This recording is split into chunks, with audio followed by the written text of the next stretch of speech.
Okay, so I think that brings up pick number 7, and we are back to Brodie for that one. All right, so 7, that takes us out to the West Coast there. We're picking for San Jose Sharks. And what does San Jose need? Well, many of the experts are saying that they really need some more help up front. They need scoring. But you look at this team, and there's holes all over the place. You've got Brent Burns on the back end, but he is on the back end of his career as well. And you've got Timo Meier that can put the puck in the net for them up front. Logan Couture leading for them. But this team here, they need something to really round into shape for them. And to really start, you need building from the back end. You've got a defenseman sitting there looking to be picked, and he's got the pedigree of older brothers in the NHL, and if you are a fan at all, you know I'm talking about Luke Hughes. He's got Quinn and Jack, his older brothers, has gone ahead of him, but he's actually the biggest of the Hughes brothers, and along with his size, his assets are skating. He's got speed, acceleration, separation with the puck. You often talk about defensemen looking to separate players from the puck. He can separate himself with the puck and get the puck up the ice, as well as, along with skating, is that initial pass exiting the defensive zone. And then once in the offensive zone, finding the shooting lanes for a quick release and getting that off. And some of the things that they're calling for him to really improve his game, to take it to the next level, he does need to add bulk to that large 6'2", good-sized defenseman frame, but add some bulk and some muscle to that, and to keep working on the defensive side of his game, keeping himself between the puck and the net, and cut down on chasing the puck in his own end. So those are parts of the game that can be coached, they can be learned, they can be developed, and I really think that he's going to be able to do that in the years to come, and able to reach his potential and carry the minutes of a number 1 defenseman in the NHL. All right. Thank you. That was the number 7 pick. And we are going to stay on the left coast and go to Rod for the Los Angeles pick at number 8. Okay, the LA Kings. Oh boy, what do the LA Kings need? Well, this is another one of those, what don't the LA Kings need? The LA Kings need everything. My fantasy draft side was over Jesper Wallstedt. I think they really needed to go with a goalie that could replace Jonathan Quick, but alas, not there. So let's look at the rest of the team. I think from a prospects perspective, I think their forward prospects are deep, starting at Quinton Byfield and going back from there.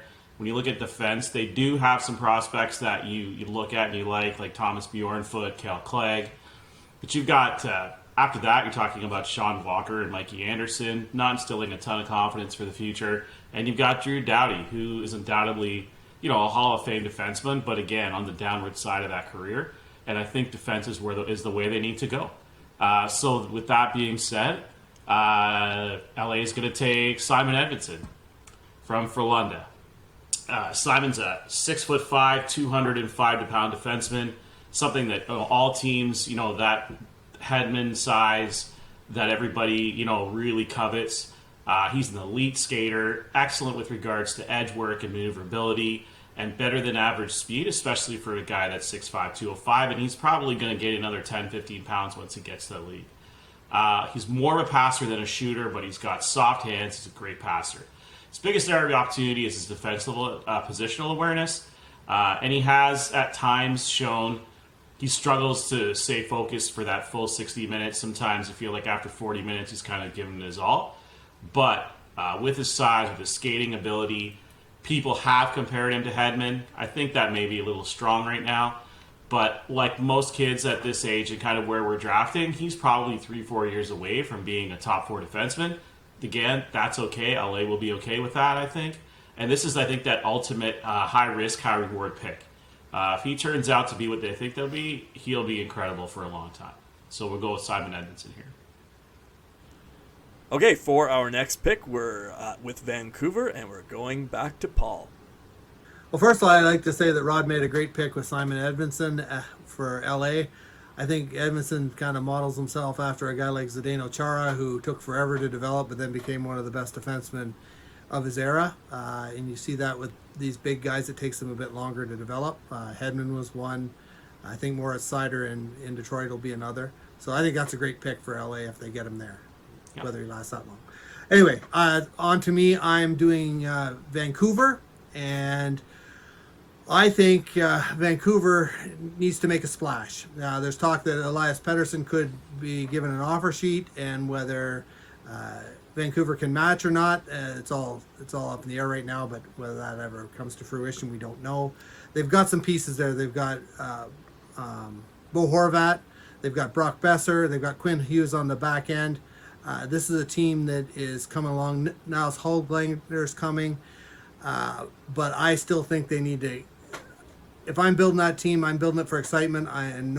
There's no better player to provide that than Matthew Coronato from Chicago of the USHL. Now, I sat down and watched Coronato's game. I saw a highlight reel of his game where they followed him shift by shift. Now, this kid is creating offense one way or another. Either it's for his team or against his team. So there is that risk. But he is dynamic. When he goes in for a puck in the along the wall, he's going to come out with it.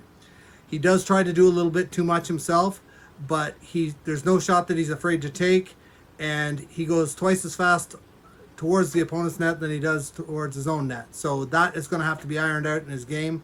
But the kid got 48 goals in 51 games and 85 points this year for Chicago in the USHL. Dynamic scorer, maybe the greatest offensive threat in the draft. I'm going on a flyer and taking him. I think he's the guy. You can't teach scoring. And Matthew Coronato's the guy you want for Vancouver moving forward. All right, so we're up to the number 10 pick at this point, and that one's back to me for the Ottawa Senators. And now I need to just start off by saying the Sens have been in redevelopment purgatory for a little bit too long now. And I think Sens fans are getting impatient. They need an exit strategy. They need something to hold on to. This year, I think we saw the first flashes of maybe some light at the end of the dark tunnel. And Ottawa fans are finally starting to think that maybe the beginning of the turnaround might be starting up now, and that's not overly optimistic. I recognize that Ottawa can't be overly optimistic at this point, but you need a player, I think, for Ottawa who's going to bring some hope. You need a smart player. You need a player who is going to work within the development that's happening amongst the rest of the team, the beginnings of that movement in the right direction, and you need someone who knows their place within that. So we're going to go here to a hometown favorite. Of course, Puck Dudes, as you may know, we're based in Peterborough, Ontario. So we're going to go to the Peterborough Pete's own Mason McTavish for the number 10 pick for Ottawa. I think he's a good match for what Ottawa needs at this point. Obviously, picking a Southern Ontario boy will be a popular choice with the Senators fan base. And but beyond just that obvious piece, I think McTavish. I mean, he's a good smart player. He knows his position. He knows where to play. He knows how to play it. He's not going to be lighting up the light every night. That's not going to. He's not going to be that franchise showstopper on the scoring side. That's probably not going to be him. But he's got some size to him. He's 6'2", 207 pounds, and he's a player I think that will be able to be a solid contributor and a consistent contributor for the Senators over time. That's your number 10 pick. All right, so we're going to go to Rod for our number 11 pick for the Chicago Blackhawks. Chicago Blackhawks. Okay, so again, let's talk about what Chicago needs. And let's actually talk about probably what they need the least, and that's defense. They've got a good young core that they can build around with signings and stuff. Signing players, lesser players for smaller contracts they can build around. You're talking Adam Boquist, Connor Murphy, Calvin DeHaan, Nikita Zadorov, who is a fantasy beast and that real physical presence that you need. Chicago needs forwards. Let's be honest, they need forwards. They need scoring. Kane and Taves, it's coming to an end in the next couple of years. They've got to build forwards. They've got to build some forwards. Their future first line looks incredible. Kirby Dach, Alex DeBrincat, Dominic Kubalik. But after that, it gets pretty murky. And if you look at that Rockford roster that they've got, it's pretty bleak. There isn't a lot there down on the farm. So with that in mind, Chicago is going to take Cole Sillinger from the Sioux Falls Stampede. Sillinger is viewed as probably the top sniper in this draft outside of Dylan Guenther. And Matthew Coronato. Okay, Matthew Coronato. Yes, okay, I'll give you Matthew Coronato. He could easily be slotted in behind Kirby Dach as that second center for years to come. Still needs to work on his defense a little bit, but a lot of these kids, they're going to get that. They're going to get that work and training. Again, he's probably a year or two away, but that's okay. Like I said, that gives him a couple years to get ready to supplant that Kane Taves era. And he needs to be a little bit more puck focused. His NHL comp is Mark Scheifele, and again, if you can get a Mark Scheifele type player at number 12, that's incredible value, and I think you have to make that pick. So we're going to go with Cole Sillinger. So we're up to our last pick that we're doing in our list here in our mock draft will be Calgary, and Brodie's going to take that pick for us. All right, so Calgary Flames, and I mean, we heard some smack a little earlier on about how after you get through the top 2 picks, then you're really starting to dig into the picks. We're past the top 10 here, guys. We're digging in, and there's some options here, but you really got to look for those diamonds in the rough. So what are we looking at for the Calgary Flames? Well, some of their needs, I'm a big proponent, a big believer in strength down the middle. I love Sean Monahan, one of my favorite players. Great, solid guy. He's had a rough couple of years, the last couple of year and a half. I'm going to just chalk that up to COVID. He's going to get things back on. But if they draft a center that can come alongside and be tutored by a guy like Sean Monahan as a second pivot out for a few years and then be ready to take over that number 1 slot, I think that's what Calgary needs to do. So there's a few options that they could look at. But what if I were to tell you that you can have a player with silky smooth hands, stick handles like he's got the puck on a string, he combines that with great vision and allowing him to set up plays and to set up teammates to score goals, and also strong defensively as well. You would say to that, this sounds like he belongs in the top tier of this opening round. And do you know why? Or that you're lying. Because he did. He did belong in the top tier. He was right up there. He was considered one of the 1-2 slots there with Aatu Raty from Karpat from the Finnish Elite League. And there it is. This the guy, pick. There it is. Aatu Raty. I mean, they got him down at the bottom end of this round. But I think if somebody snags him, they're going to get a top-end talent. I mean, he had a tough start to his season, some setbacks, the difficulty of getting a good read on a lot of these prospects due to the COVID-affected season. All that stuff saw his stock drop considerably.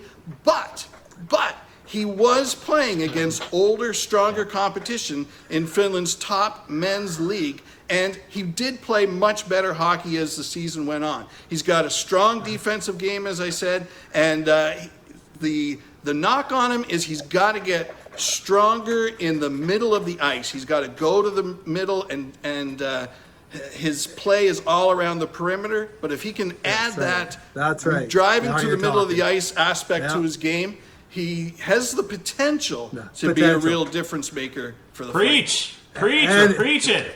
And I know this segment's gone a little bit longer than our normal stuff here on Puck Dudes, but clearly Brodie's been drinking the Kool-Aid about Aatu Raty. Aatu Raty. That kid has gotten worse since Rod and I started watching him as a 16-year-old. Every year he gets consistently worse. He would be on my do not draft list. No way he makes it in the top 15. We might have an oat bar on this one. Boys. Sorry, we might have to do our standard bet on this. I don't know. But I'm going to ask for a 5-year window. I might Because you're not be going to around need that it. long. See if he can figure his way into the middle from the perimeter. That's terrible. All right, so Aatu Raty, he said. I guess the takeaway on this draft is that the East Coast maritime air can really get to you after a while, right, Brodie? Yes, That's clearly. right. If that's the takeaway, all right. Aatu Raty, he said. Of all the we practiced this, and he still came up with Aatu Raty. Man, I left Mason McTavish for Adrian so he'd have a simple one, a slam dunk. and then it's followed up with Aatu Raty. Aatu Raty, come on! Don't we still have a Kent Johnson available too? Yes, oh yes, man, there's so many that's- options out That's there. right, that's right. Yeah, there you have it, folks. Those are your top 12 picks in this year's NHL Entry Draft. And to find out the actual picks, of course, or at least the rest of the first round, you'll have to stay tuned and watch the actual draft coming up in just a few days' time. All right, so thank you very much for everyone watching. Please be sure to check out our website. There's a link in the description below. And also, if you've enjoyed this video, click like and subscribe. A big, huge thank you to our guests, Brodie McLeod and Rod Rambaran, for coming out and joining us for today's video. And I hope to have you on here again soon. And thanks again for everyone watching. Have a good night. All right, thanks for having us, guys. Appreciate it. My pleasure, puck dudes. Take care, guys.